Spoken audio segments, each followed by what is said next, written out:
Had a really crappy week this week. I ran out of weed. And I know, that's maybe not a big deal to people who smoke occasionally, but by round of applause, who smoked weed today? Yeah, I hate you guys. I really hate you guys, because, I haven't had any weed for a little while. It's one of those things they call the drought season, just before harvest, although I thought they harvest that shit in Mexico all the time, but, when you run out of weed, you realize that it actually is an addictive thing. And you realize that it's addictive because you start going through the addictive steps. And the first step starts before you even run out of weed, when you get to the last bowl of weed. Because you can't really enjoy that bowl, because you know it's the last bowl. And so you're sitting there while you're smoking the last bowl thinking, all right, this is the last one, I better enjoy it. But you're so nervous because you think you better enjoy it, you don't really enjoy it at all. And the second step, after you've run out of weed, the next day you wake up, you're a little Jonesy, you start to scrape the resin. People scrape the resin. And then you smoke that resin, and you scrape the resin from the resin.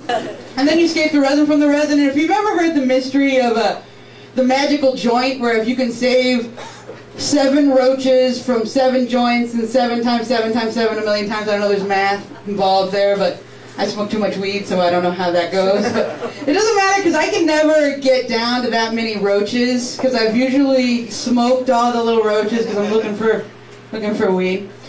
And then you get to the third step, where you start looking for weed you may have hidden around the house.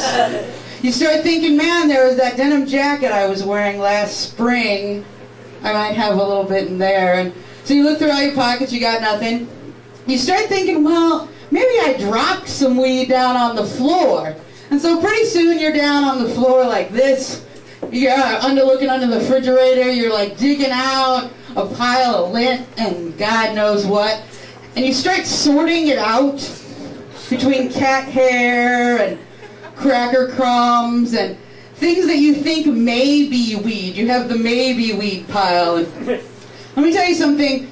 Dusty basil does not get you high. I can speak from personal experience on that one.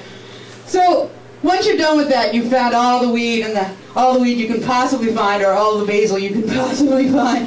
Then you get down to calling your friends who you haven't called in 6 months, and you try to have that casual conversation where you're not hitting them up to come smoke weed, but, hey, how's it going? Yeah, I haven't talked to you in a long time. How's it been? Yeah. Hooked up? Yeah, okay. So, got any weed? No? All right, I'll call you in 6 months. That's great. So, last thing I wanted to say just before I go is that at the end, when you just don't have weed, you start to lose your equilibrium. You start to lose your balance. And today I lost my balance, my foot fell asleep, and I fell, and I busted the chair, and I was sitting there in the shards of lint on the floor like this. And I noticed under the table there might be a little bit of weed. So that's all I got for tonight, folks. Thank you very much, everybody.